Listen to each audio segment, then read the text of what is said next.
Hello! In this video I will show you how to install Microsoft Edge browser on INFINIX Zero X Pro.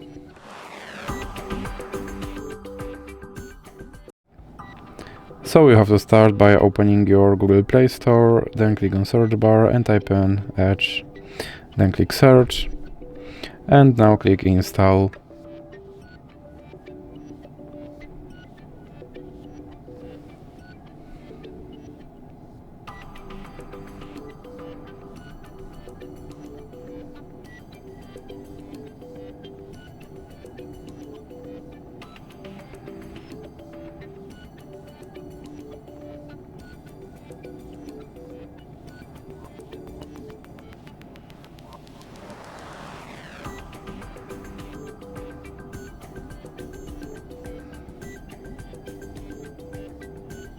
And now you can click open.